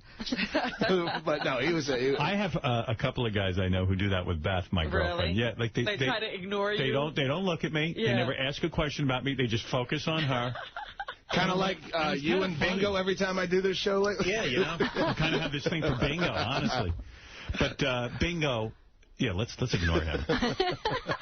No, but the last time you were here, Doug, you were talking about your mushroom dealer. Always a fun topic. Yeah. No, they have a guy up in Arizona who would get him mushrooms, and then Bingo goes over to see the guy to get some mushrooms. Right, he invited her over. And then he says, I'm into massage, and Bingo, being mentally ill, gets naked in front of the guy. Lays down on a table. And he put his penis in it. Yeah. He forced it was himself a soft rape. Yeah, it was was on her. Yeah, it was on. The guy's some elderly dude. Oh, you're saying it wasn't all the way in? No, he just grabbed her by the... Go ahead. It wasn't all the way in, though, right? No. It wasn't? No. Where did he come? Like on your ass? He didn't come at all, to my knowledge. My eyes were shut. I did... He slipped something in there, though. He grabbed her by the snatch and grabbed her clit and then laid on her naked and just held on to her. Yeah. But he looked like that old dude from The Simpsons with a beard. But you never told him to stop, did you? I mean, like... No, I was freaked out. I shut down. Wow. But that's a technique, that people don't know about that one, where you lie on the person as a massage. I've never... You know what? If you go on the Internet, Borat... It's not quite Swedish, but it's some kind of Nordic. Sacha Baron Cohen in the DVD release of the Borat movie. He has a scene where a guy comes in to give him a massage. It's an edited-out scene. They should have put it in the movie. It's funny as hell. The guy comes in, and then Borat's totally nude and, starts getting on top of the guy. It's the funniest fucking thing. What is it, Ganj? Hey, Howard, we have a bunch of wigs if you want to see this. All right. Hey, Bingo, put some hair on. Let me see how you look. All right. Let me see if you look like a girl. Maybe you look better with your head shaved. You know what? When Sinead O'Connor put her hair back, when she grew her hair back, she wasn't that cute. Yeah. All right. Hey, Howard, what do you want to try first? I've seen her with hair. Redhead. Try Bingo as a blonde first. All right. Let me see. Have you ever been a blonde? No. Pull that down there. Let's see. Yeah, Bingo doesn't look so good as a blonde. Oh, no. That's not it. No, that's not your look. Get rid of that. It's the hair, Bingo.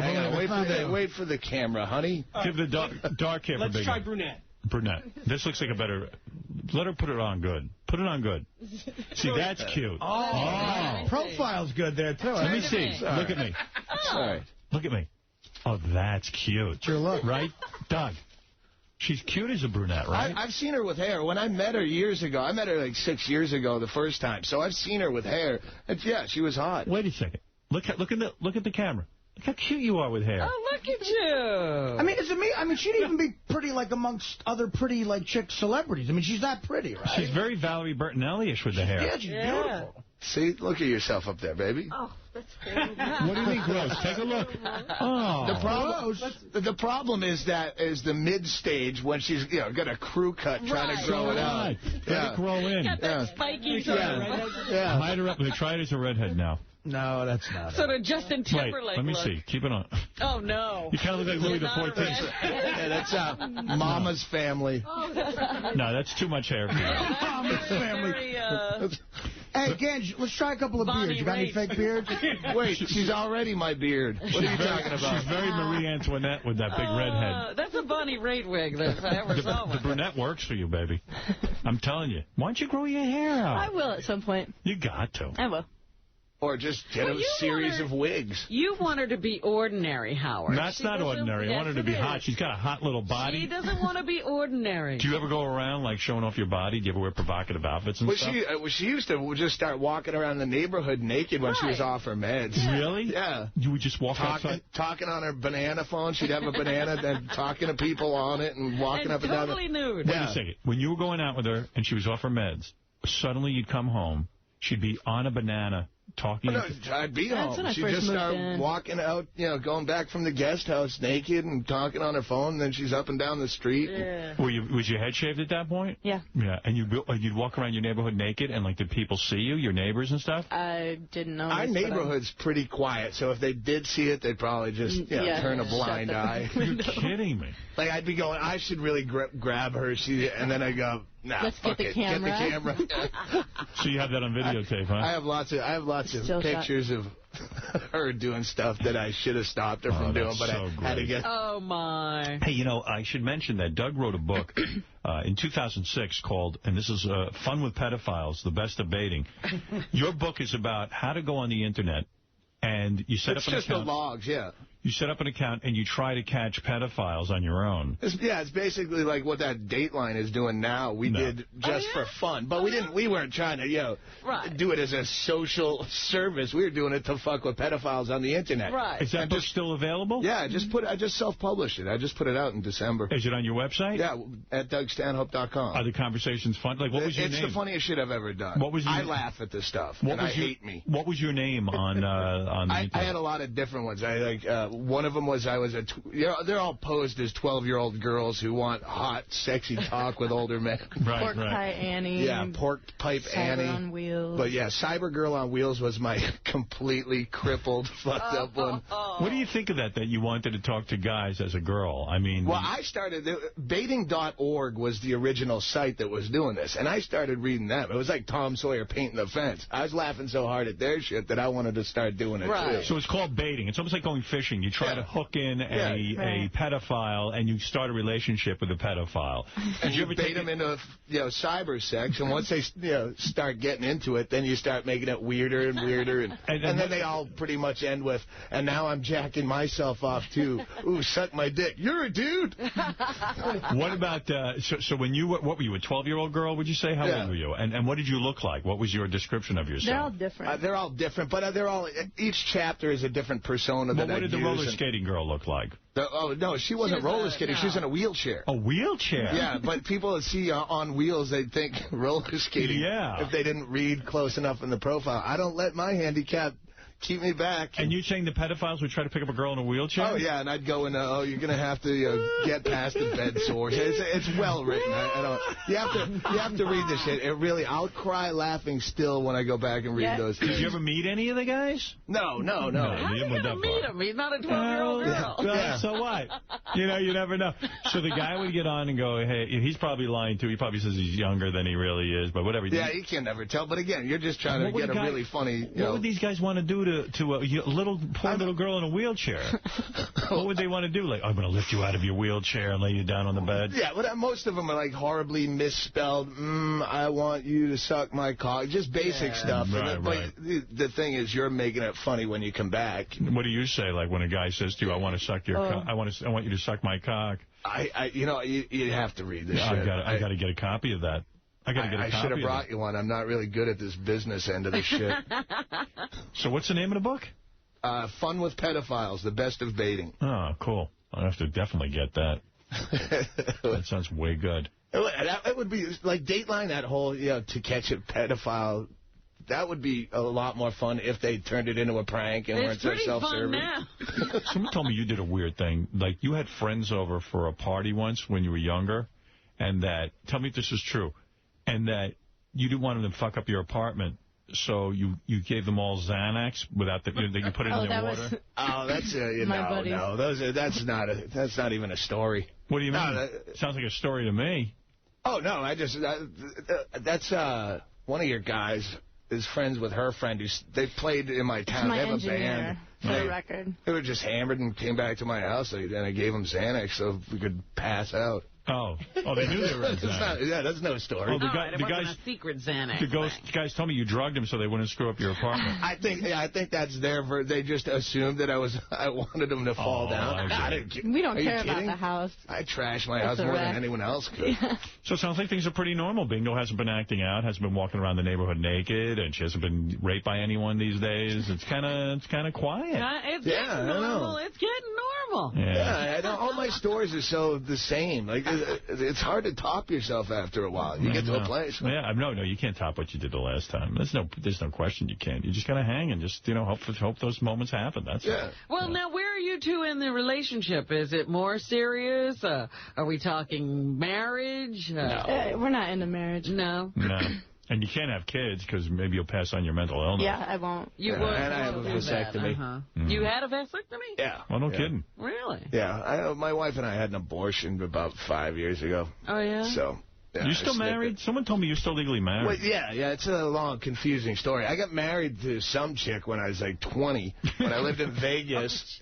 It was a chick I worked with, and we got drunk, and it was really funny because in Vegas you can do that. You get hammered, and let's go get married. Yeah. And it seemed funny, but she was another insane person, but she was like 33. And she turned into be some, like, really weird pathological liar. You better get out of this marriage, because if you end up making it big and end up getting a lot of dough You'll or have something, to pay her to leave. you're going to have to pay her off. Get out of it now while you got no money. I can't imagine. We're talking, what, almost 20 years. Yeah, she could come after you. 20 years ago, that just because there's some random piece of paperwork, even though Bro, get a divorce. Disappeared. Right? I started the proceedings once because I was dating another chick who was a comic here in town, Betsy Wise. You realize that chick owns half of Fun with Pedophiles? Think about it. Yeah, $750. I think I made $750 off of that book. She actually owes you money right now. Self-publishing is How come in my neighborhood I never see, like, a bingo type running around naked in the streets? Because you'd move. You know, I wouldn't.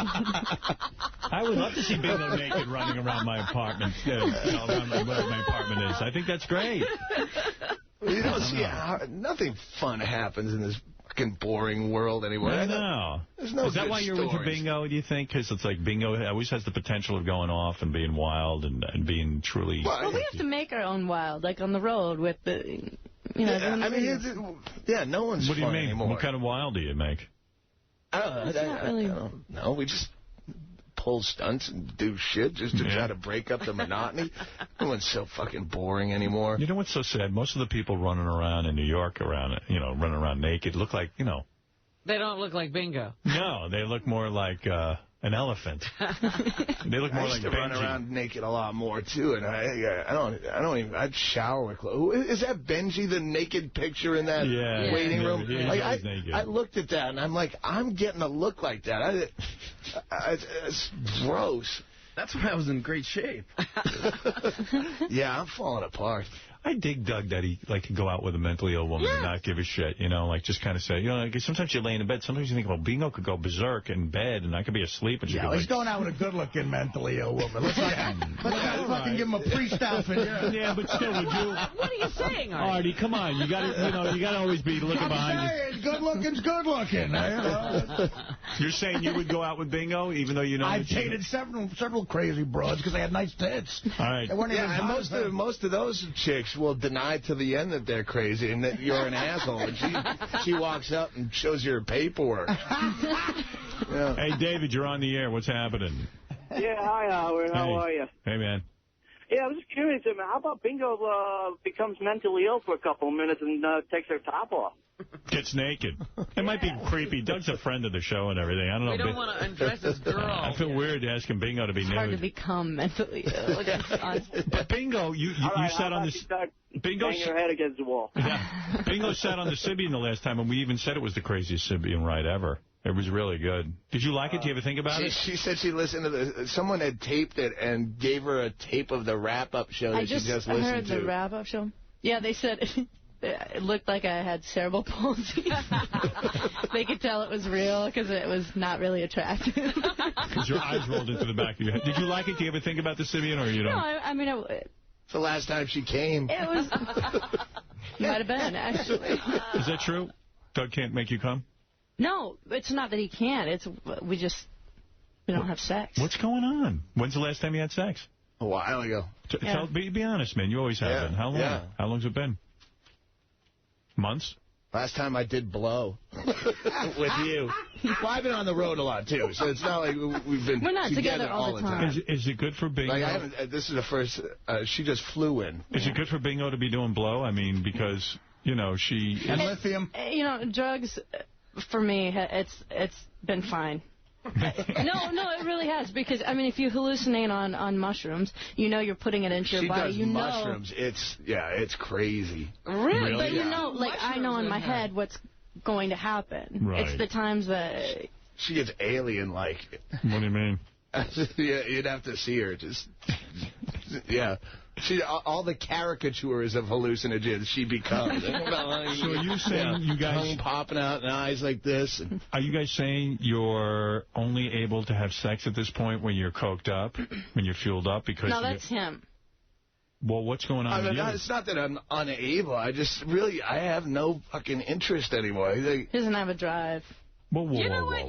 I listen to Bubba's show. You could be having a testosterone level problem. I don't know. I don't know if it's because I'm such a drunk. Are you monogamous? Like, Artie, when you're a big junkie, did you care about fucking? No, I'm telling you, I understand what Doug's saying, and I get bored real easy now too, and you feel like you have nothing, like no cares or anything, right? And you just want to get high or drunk to be, I'm drunk all the time. Then you're like, you're a big drinker. But what's going on? I mean, if I had a girlfriend with me, though, in other words, like if I didn't have a chick, I was too lazy to go. I would rather get high before going to find a broad. Go find one. But if I had a chick with me and she was willing, I would fuck. When there's porn right there on the computer and you can just jack off, you're still going to go try to find a chick and lie to her all night? To get separate. We started to get separated when I started doing heroin because, like, in other words, she would say, do you want me to come over? And I'd be like, no, I just rather get fucked up and not telling her that. So she thought it was her when it was really the drugs. And then eventually... Don't you think this is a sign that the relationship could be ending, Bingo? I mean, Doug doesn't want to fuck you anymore? I mean, you're a hot chick and you have needs. We're you don't want to fuck her anymore. Yeah. What?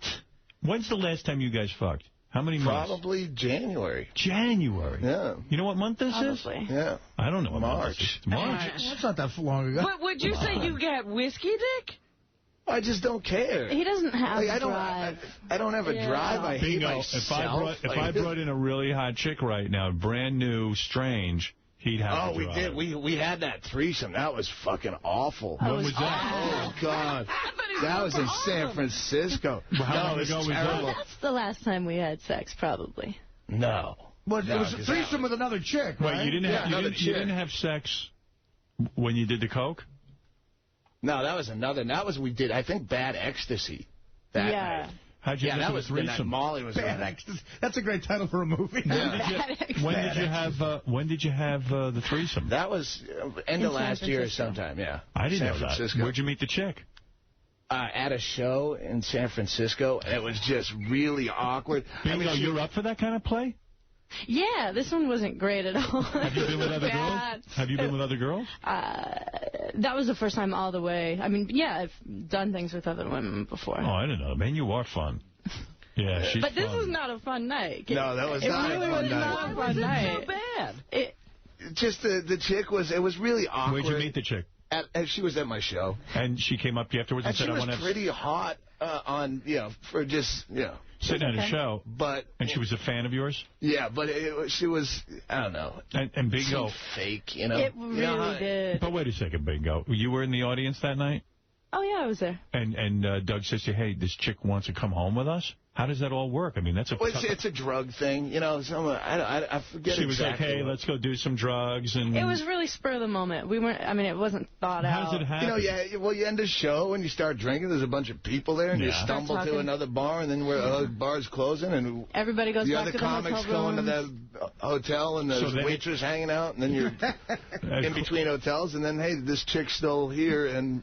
Doug, did you think something might happen the whole night, or was it a total shock to you? That's a big deal, bro. Not maybe for you. Yeah, we really I'm sorry. This really wasn't a big deal. Really? For us. My girlfriend never lets me have threesomes. But we live a different lifestyle where we are on the road. You're out getting hammered. Artie knows. You're out getting hammered every night. You don't plan things out. The chick it's not conducive to normalcy at all. The chick hung back in your hotel room, and what was she wearing? Was she hot? On paper, yes, but she wasn't really sexually enticing. Like if you were banging half the porn stars you have on here, you'd know they're lying. You know they're faking it. So, Bingo, who made the first move? Like, how did it all go down? I think you did that night, but it's hard to remember. I know she was hinting at it without saying it. How did she hint? Like, what did she go? Oh, I'm so horny. Well, she was following you back into the... But I know at one point where I knew it could have happened if I pushed it, but I let her go because I knew we weren't really... She was following you where? No, we were in our hotel. Yeah, but you said she was just following you around the whole night. No, the whole night we were just... There was a bunch of us. What was Bingo saying, though? What were you saying, Bingo? She was following Doug? Oh, she followed you back into the room. But she left, and then she came back because she forgot something, or... Bingo, you don't get jealous that Doug's going to be hammering another woman right in front of you? He loves me. Yeah. He loves me. I know that. So what happened? All three of you get naked? Yeah, and you also gave me the eye. You were like, is this okay or is this weird? And I'm like, yeah, it's weird. Why not, though? It is weird. But we were kind of making eye contact over, like... And then when we started, we're like, how the fuck do we get out of this? She goes, and you know, Artie, when you're doing the narcotics, it doesn't lend well to maximum pressure. And she goes, I sucked the best dick ever.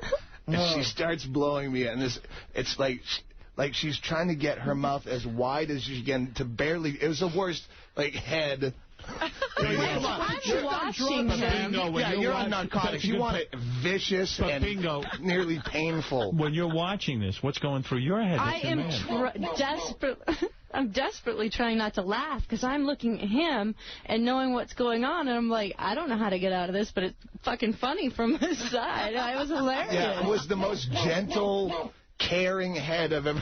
If a chick tells me they suck the best dick ever, I usually go, well, being that the best dick ever is not here, will mine work? Bingo, no thoughts of jealousy? It never works. No? I'm not really that type of person. You would say if I was. I'm not. Wow, that's pretty cool. We're close. We're close. Like, I know what's going through his head.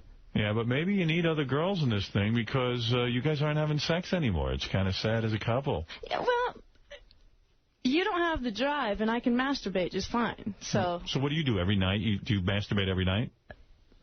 Sometimes multiple times during the day. That doesn't upset you? No, she would, like, well, there have been times, and her drive fluctuates with the meds she's on. Yeah, that's... Right. I mean, sometimes she's just like me, but sometimes she'd just sit there in the car just jacking off, nonstop masturbating while we're driving between gigs for hours. Like, are you still doing that? What does she do? She just But I mean, she'll do it while she's watching a flick. Like, she can bifurcate her attention like that. She'll be reading a book, jacking off, talking on the phone. You jack off several times a day. But isn't that kind of a sad picture that Bingo's jacking off a couple of times a day and Doug's like not even getting it up for her? Well, I'm good at it. I can satisfy myself, and we get along so well. Yeah, I don't know, but it seems like so you're just like friends. Why are you trying to ruin their relationship? Yeah, when Fred hangs out with me, he jacks off 4 or 5 times right in front of me. Is it weird to look over and see your girlfriend jacking off? For that long. Is she really into it? Like she does like a jackrabbit. No, she does it like she's smoking a cigarette or drinking, just jacking off. She take off her clothes, or she just slides her hand down her pants? Slides her hand down her pants. Yeah. If you're driving, you slide your hand down your pants. Do you ever like take your top off and show truckers your titties and all that kind of stuff and get crazy? It's almost like you play with your balls when you're watching TV. Yeah. I play with my penis all the time. Yeah. Even during the show, I'm constantly busy with it. Yeah, that's what she's doing. Yeah. So how long does it take you to get off, Bingo? It depends. It depends on where my med level is. Right. So it's complicated. So you didn't even kiss this chick in the hotel room or anything? Yeah, we did. We both kissed her. Yeah. Oh, yeah, it's pretty wild. And then what happens? You all get naked? And then... I took a shower with her. Then I feel shame. You took a shower because I look like that picture of Benji. You took a shower with her? What, before it got started? Yeah. And, like, what goes on in the shower? Well, again, it was just completely awkward. Why? Even... In the shower it was awkward? The whole thing was kind of awkward. Probably because we were on coke, and it was just weird. It was a weird thing. Was she fingering you in the shower and everything? No. She wasn't kissing you? That started later. She didn't rub your titties and stuff in the shower? Yeah. Oh, she did. She kissed you and rubbed your titties in the shower. Boy, for not being... And I did that to her. For not being into it, it sure sounds like a lot happened. Well, a lot did happen, but we really weren't into it. And then after the shower, you get into bed, and what happens? You two start licking each other? Bingo starts licking... You licked her, or she licked you? Both. You both did? They both went down on each other. How was that? Was she good at going down on you? Not really. Every time, every time I've been in a threesome, well, that is the point. I mean, we were trying to figure out how to get out of it, but I mean, how do you get out of it? It seems to keep going while you're figuring out how to get out of it. Did you bang her, Doug? Yeah, I banged her a little bit, but couldn't keep wood. Oh, geez. Wow. Yeah. Boy, that sounds terrible. How much drinking are you doing, pal? Oh, that's more of a narcotic. Well, actually, narcotics.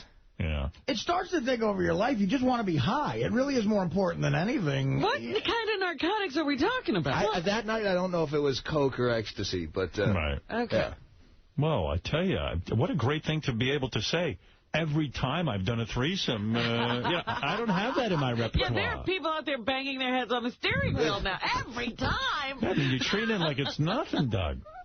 I forget some threesomes I've had. Yeah. I forgot until I came up here that I've done. Oh, Roseanne, wait, I did her TV show a lot. Like, I forget TV shows I've done. And Bingo is like so nonchalant about it. I mean, God, this girl was eating you out, you eating her out. You'd think that'd be a major sort of story. Do you ever close your eyes and think about girls and masturbate? Oh, all the time. Oh, you do? Not her. But yeah. You've had sex with girls that's been good.